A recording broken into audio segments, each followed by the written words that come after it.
Most owners find it slightly unsettling. You wake in the night or early morning and there she is, completely still, completely awake, watching your face with an attention that has no obvious cause and no obvious end. Not asking for anything, not reacting to anything, just watching. The unblinking, patient, focused attention of an animal that has been doing this, apparently, for however long you were asleep. Most owners laugh it off, call it weird, make a joke about it to someone the next day, then file it under just a dog thing and move on without ever wondering what it actually is. It is not a dog thing, it is a you thing. And once you understand what she is doing in those moments, what her nervous system is actually running, what the watching is for, and what it means that she is watching you specifically, the slightly unsettling feeling will be replaced by something else entirely. You will not find it strange anymore. You will find it one of the most specific and extraordinary things she does.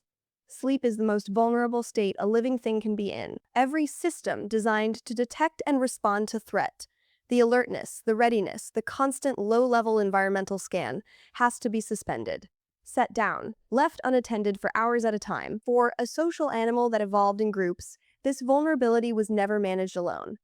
It was managed collectively. While some slept, others remained partially or fully alert. Not as a rota, not as a deliberate arrangement, but as the natural consequence of a group whose members had different arousal thresholds and different sleep architecture. The group's vulnerability was distributed. No single animal was ever fully exposed because the group itself was never fully asleep at the same time. Your dog brought that ancient architecture into your bedroom, and somewhere in the recalibration of her social world from wild group to human household, the person whose sleep she monitors most carefully became you. Not the house, not the room. You. The first reason she watches you sleep is the one most owners guess, but do not fully understand. She is keeping watch. Not metaphorically, literally. Her nervous system has assigned her a monitoring role. Not because you asked, not because she decided to, but because the social architecture she carries says that the most important member of the group requires the most consistent monitoring during the period of maximum vulnerability. You are asleep. You cannot monitor the environment. She has, without deliberation, without ceremony, without anything that looks like a decision from the outside, taken on the function of the one who stays awake so you do not have to.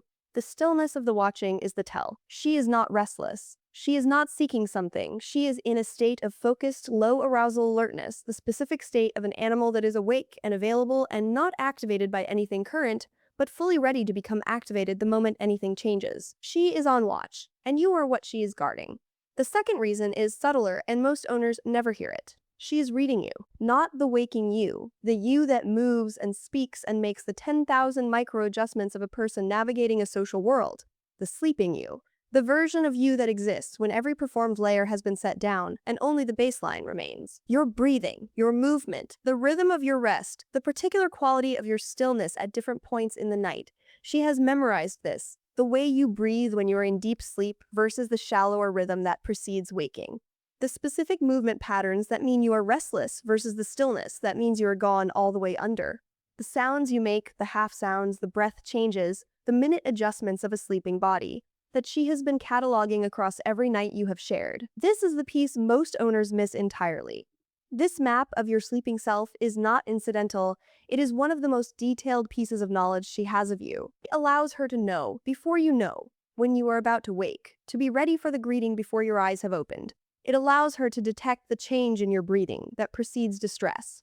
It allows her to track the difference between ordinary sleep and the kind that is not restful, and to make the specific decision, in some cases, to wake you from it. The people who have been woken by their dog during a nightmare, pawed, nudged, licked back into consciousness, were not woken randomly. They were woken by an animal who knew from the detailed map she had built of their sleeping patterns that something was wrong, that the distress in the body did not match the ordinary parameters she had learned to expect. She did not decide to be kind.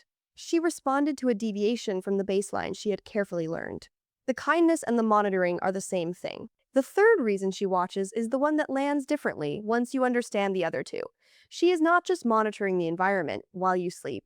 She is monitoring you, your specific biological state, your breathing, your movement, the particular signal your resting body sends that tells her nervous system whether everything is proceeding normally. Behavioral observation of dogs in domestic sleep environments has documented that dogs demonstrate preferential orientation toward their primary attachment figure during household quiet periods. positioning themselves with sight lines to their person rather than to the room's entry points, tracking breath and movement rather than ambient environmental sound. She is not guarding the door, she is guarding you.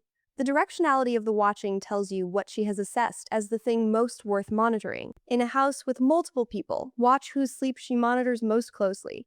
It will be the person she has assessed as most important to keep safe, or most in need of coverage on a given night, or simply the one her attachment has organized itself most completely around. She is not sleeping nearest you because it is comfortable. She is sleeping nearest you because you are the variable she has decided matters most. Most owners think the nighttime watching is about the dog's needs. Her need for reassurance, her proximity seeking, her inability to settle without the presence of her person. The dog is the one who requires the watching to feel safe. Flip that. She is not watching because she needs you in order to feel safe. She is watching because you are asleep and therefore cannot watch for yourself, and someone needs to. She has decided that someone is her. You are not her security blanket in these moments. You are her responsibility. The watching is not need, it is care. The specific, sustained, unglamorous care of an animal who has decided that your safety, while you are unable to ensure it yourself, is something she will take on. Every night, without being asked, without acknowledgement, without any return except the ordinary continuation of a life she has decided is worth guarding. Think about what that means across every night it has happened. Every morning you woke and found her watching. The still, patient, focused attention pointed at your face in the pale early light. She had been there for some portion of the night, awake, oriented toward you, running the specific, ancient monitoring function of an animal whose social architecture says, "The ones you love do not sleep unguarded." You thought it was slightly strange. It was the oldest form of devotion she knows how to express. And on the nights you slept badly, the restless nights, the ones where something sat uneasily and the rest would not come, she may have shifted closer, or put a paw on you, or simply stayed awake longer than usual, the monitoring more active, the attention more focused. She knew. From the map she had built of your sleeping self, she knew your rest was not right, and she stayed closer to it. She cannot protect you from much. She knows this, in whatever way a dog knows anything. But she can watch. She can stay awake while you cannot. She can hold the perimeter of your sleep with the only tools available to her, her attention, her wakefulness, her patient, unblinking care. Every night you have ever slept while she watched.